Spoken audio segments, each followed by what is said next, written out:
Hey, everybody. I want to talk to you today about reading labels, how to understand and use this information so that you can make the best choices when you're in the grocery store. I do have a full document. If you want a copy, let me know. The naturopath that I work with asked me to create this document, and she has reviewed it and asked me to add a few things, but she basically has approved the information that I'm going to provide you today. So let's unpack what we're going to look at. I want to talk about the front and the back of the package, very different. And what we're going to focus on are the ingredient lists. Deal breakers. When you read the ingredient list, things that should be red flags for you. We're going to talk about the good stuff, what to look for when you read the labels.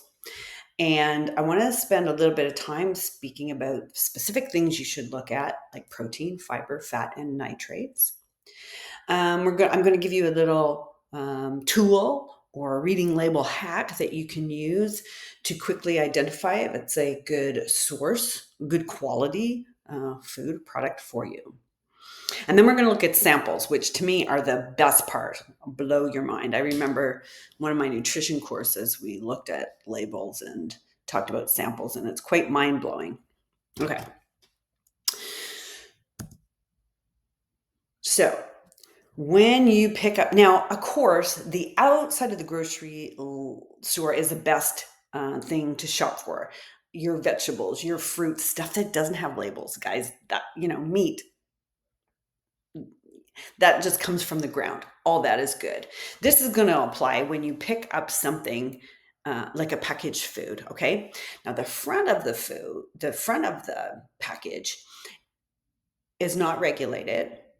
The manufacturers can put anything they want on that front of the package. I remember one of my nutrition courses, one of the gals actually worked at a plant who packaged food, and the manufacturer would wait till the very last minute so that they could put on the buzzword of the day on the front of the package. Okay. It is not legislated. They can put whatever they want. And they're probably gambling that you're busy, because most of us are, and that you don't have time to look and really discern if that product is a quality product. They can use tricky language, and we're going to look in the samples. You'll see it, suggestive images, and even claims to make you think the food is better than it is. So we're going to take a look at all of that. The information on the back, the nutrition label, and the ingredient list is governed by law. And so that needs to be more accurate.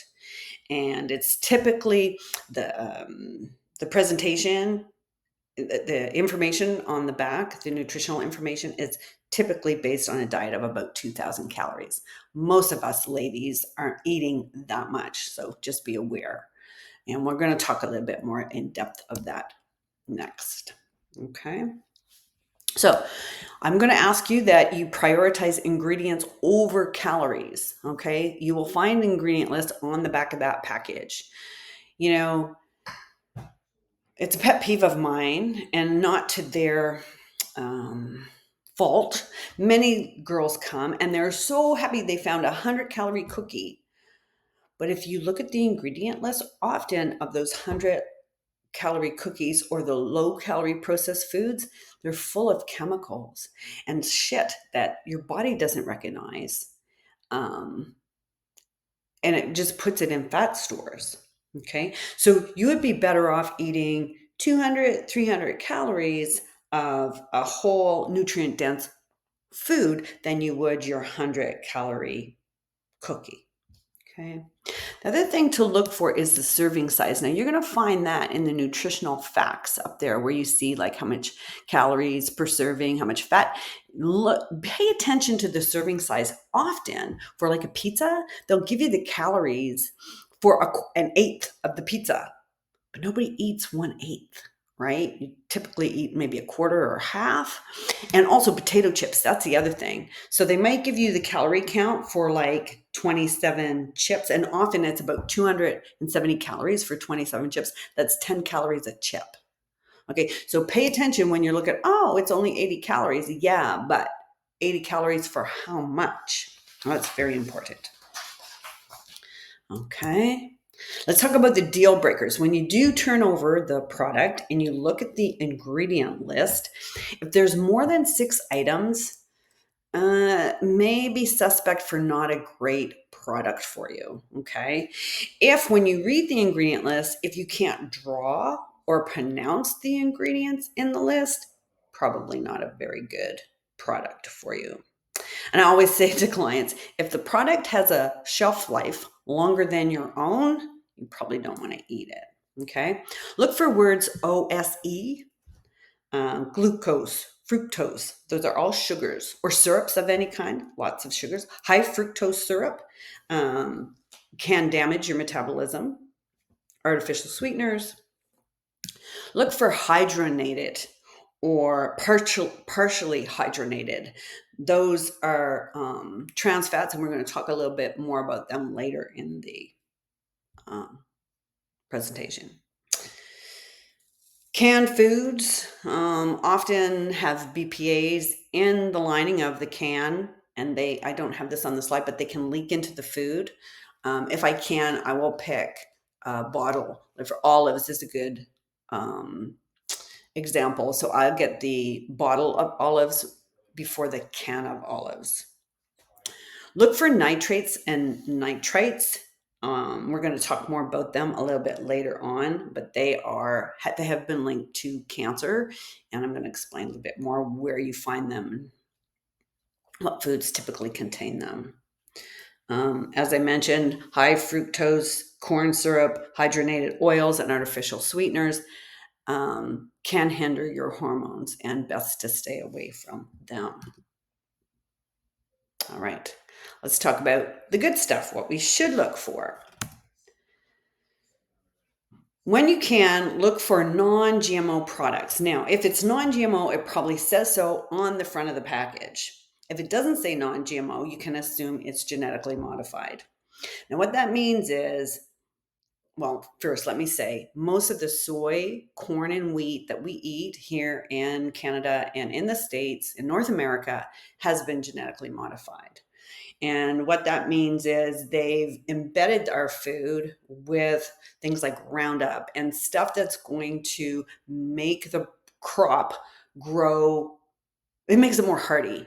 It makes it sustainable to pesticides. It makes it able to grow in the harsh weather conditions that are in our environment right now. The problem is those foods or those pesticides, those chemicals are in our food. They get in our body and cause issues. In fact, European countries have banned a lot of these products that we use in the States, and European countries right now are rejecting foods from US suppliers that don't meet the GMO standards. They have even rejected American beef because of what we feed our cattle, and that's the GMO wheat.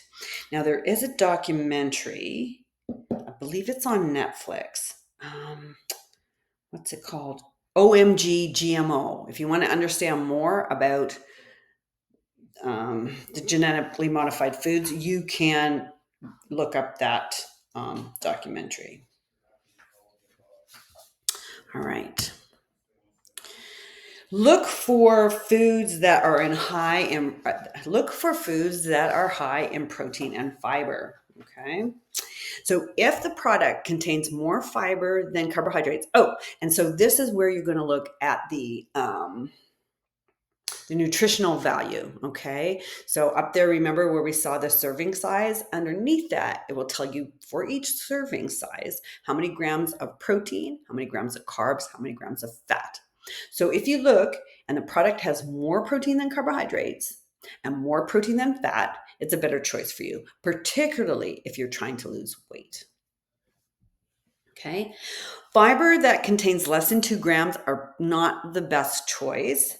And many products will advertise that they're high in fiber, but what they've done is strip the good fiber out and they add it back in.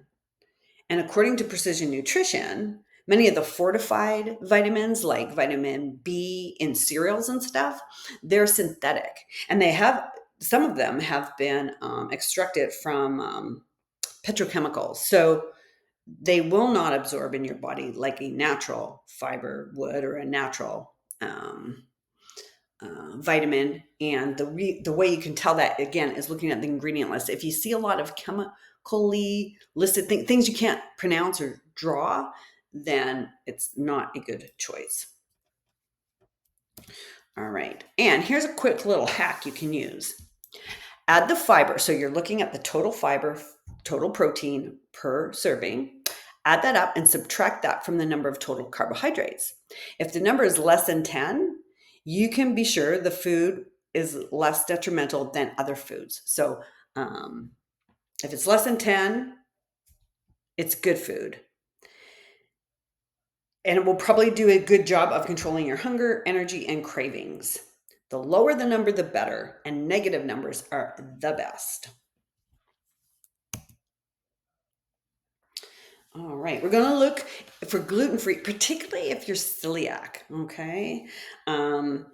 If you're celiac, it's crucial that you look for gluten-free products. Look on the ingredient list again. Starches of any kind need to be excluded if you're celiac.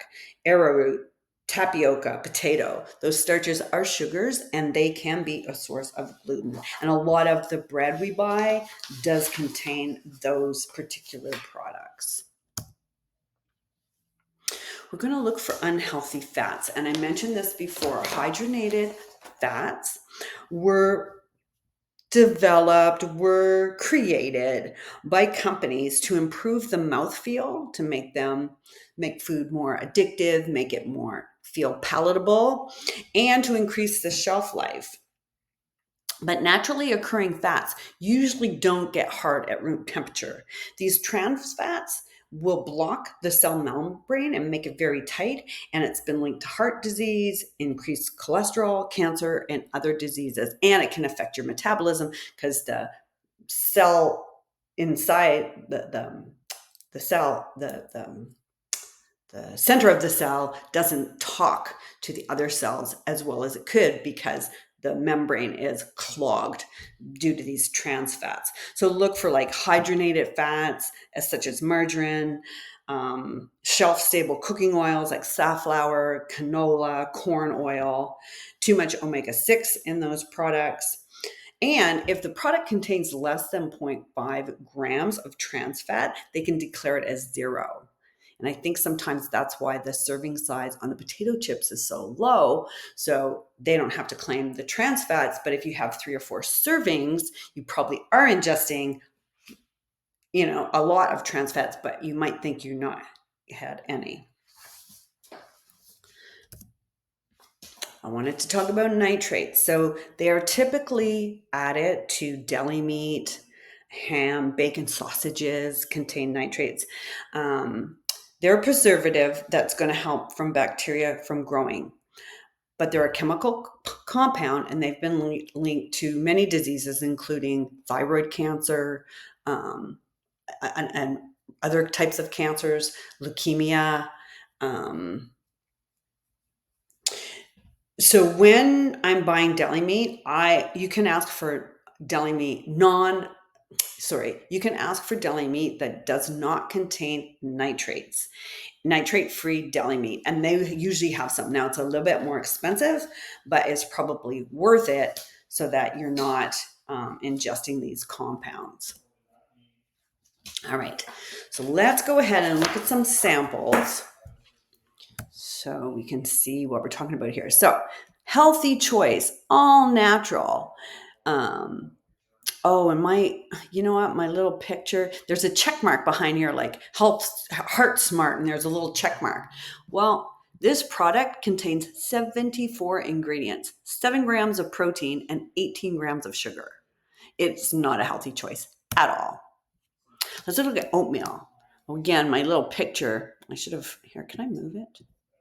Oh, sorry guys, I should have moved it on the other side of the screen. In any event, this oatmeal has a lot of sugar, In fact, the second, third, and fourth ingredient are sugars, where if you just buy the regular oatmeal, it just contains rolled oats and oat bran. And so you can make your own oatmeal, then add honey to it, add fruit to it.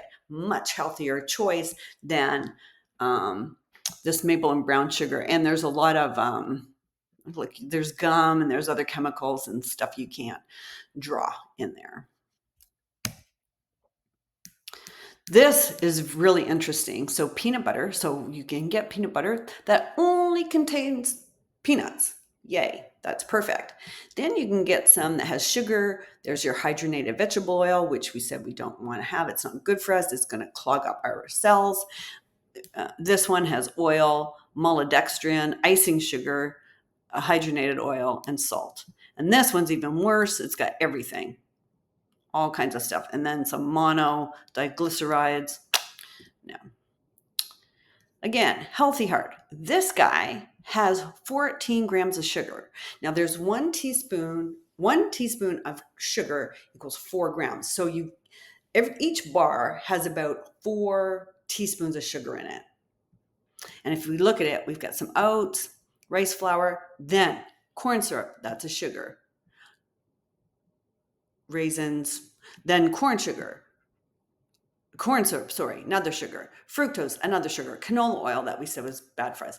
So it says healthy heart, helps lower cholesterol. I would argue no. They can put whatever they want on this front. That's why we're going to look at the back and see what's going on really in that product. Yogurt. Oh, this is one of my favorites. So plain yogurt, 2%. Just as an aside, I would recommend you have a 1 or 2% with all your dairy, even more. Like I'll get a 17, 14%, like a full fat yogurt. Beautiful. Just try and stay away from like 0%. If they've stripped out all the fat, they've taken a lot of the good stuff out too. Okay, but what we wanted to look at was the fruit on the bottom because they contain a lot of sugar. And I think this example here was like, yeah, look, the second thing. So you got milk, of course, sugar, water, strawberry, blueberry, fructose, sugar, food starch, sugar. So lots of stuff have been added to this. Again, you can take your plain natural yogurt and then add your own fruit. Add some honey, add some maple syrup, raw maple syrup, like the real stuff. And that's way better than buying the stuff on the bottom.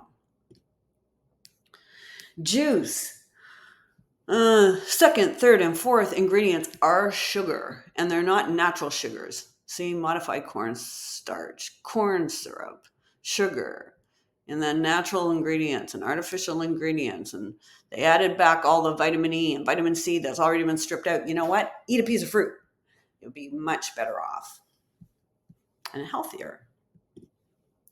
Breads have a ton of sugar in them typically, guys. So this is the Dempster's ingredient list down here. So it starts out good with whole wheat, water, yeast, and then here we go. Sugar, syrup, sugar, glucose, fructose, vegetable oil, canola oil. Then we said we shouldn't be eating that. And the list is way long. And then a bunch of chemical stuff at the bottom that I couldn't pronounce.